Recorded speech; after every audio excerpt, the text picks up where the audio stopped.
नमस्ते गाइज, हामी चाहिँ आज गोठतिर जाँदैछौँ। हामी चाहिँ अब यहाँ माथि डाँडामा बस्छौँ, तर अब यहाँनिर चाहिँ हामी कहिले आएको छैनौँ।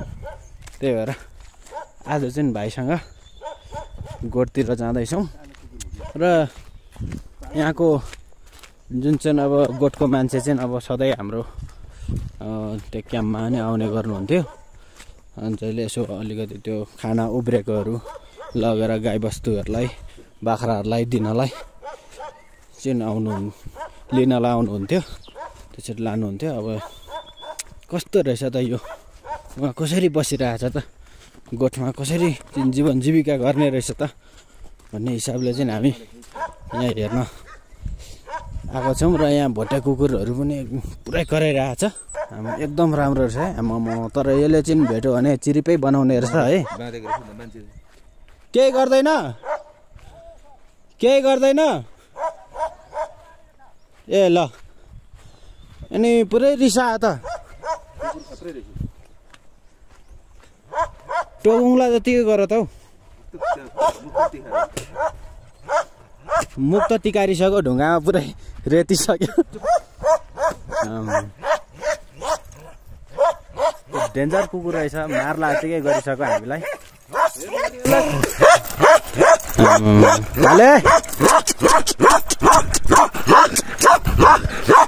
यसले भेट्यो भने त हामीलाई एक चोककै बनाउने रहेछ, र्यालै निकालिसक्यो। हत्तेरी साथी डरले आउनै सकेन अब भोटेको पावर देखेर। भोटे बिस्कुट ल्याएर आउनु पर्छ नि है, हामीले दिँदाखेरि फकिहाल्छ।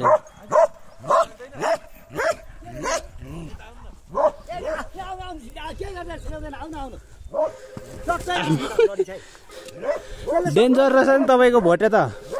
कतिवटा पाल्नु भएको छ कुकुर? यो एउटा हो। आमा र्याल निकाल्यो। हट्टे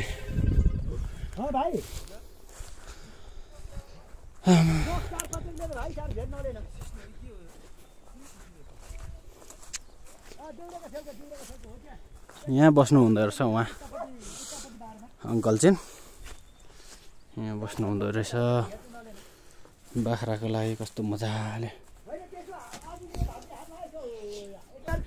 मजासँगले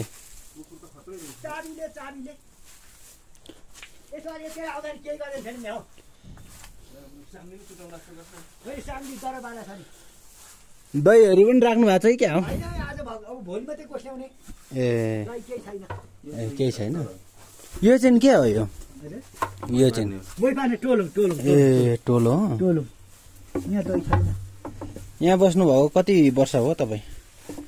गोठमा बसेको त कति भयो नि, धेरै भइसक्यो है। उहिले बालेका पालादेखि गोठ हेरेको होइन,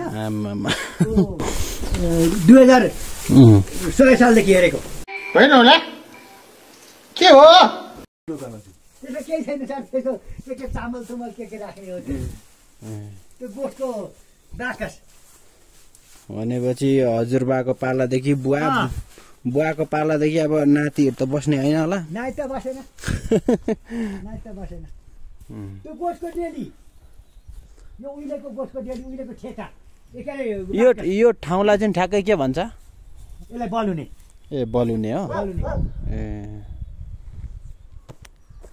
यो घरै हो कि के होला? त्यो मेरो गोठै हो नि, मेरो टोपनी मेरो। ए गोठै हो? टोपनी मेरो गोठै हो नि, त त्यहाँ चाहिँ अलिक व्यवस्थित छ। ए व्यवस्थित, अनि घरै बनाउनु भएको रहेछ नि त। घरै छ, मुनिवाला वस्तु बस्ने, माथिबाट मान्छे बस्ने, के राख्ने गर्ने होइन। हजुर, त्यो घर त होइन, गोठै हो, तर अलिक व्यवस्थित छ। ए अनि आज के पुग्नु भोलिपर्सि जाउँ न। कतिवटा पाल्नु भएको छ गाईबस्तुहरू यहाँनिर तपाईँले? गाईबस्तु छ नि सर, अहिले अलिक बेचे यसपालि 9-10वटा। हजुर, 40-45वटा छ होला यसपालि। 40-45वटा छ है। भेडाहरू पनि पाल्नु भएको छ? छैन, बाख्रामै छ। ए बाख्रा कतिवटा पाल्नु भएको छ? बाख्रा धेरै छैन, 9-10वटा छ। ए 9-10वटा। त्यो त उता तल लगाउँछ, तल हो। अनि यहाँ परतिर पनि देखेको थिएँ मैले एउटा गोठ, त्यो चाहिँ तपाईँहरूकै हो कि कसो? हाम्रै गाउँको मान्छेको, साथीको, हाम्रै गाउँको। यहाँ एक्लै बस्नुहुन्छ है?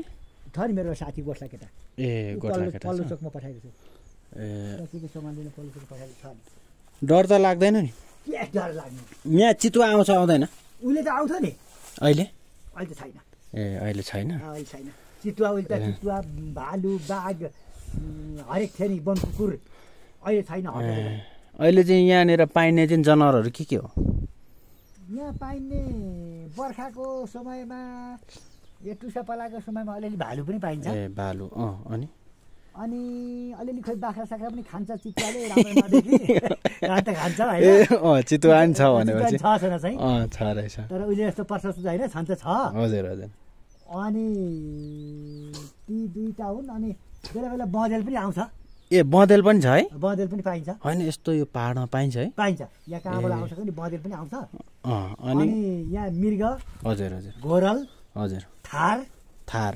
ए थार भनेको चाहिँ कस्तोलाई भन्छ हौ पुरै सिङ लामो लामो हो कि लामो लामो भएको थार भनेको झन्डै भैँसी जस्तै खालको हुन्छ तर त्यो त भिरमा हिँड्ने त्यो चाहिँ भिरमा हिँड्छ खालि ल त हस् त अङ्कल हजुरसँग थोरै यसो कुरा गर्नु पाइयो खुसी लाग्यो हजुर हजुर सर हजुर हस् त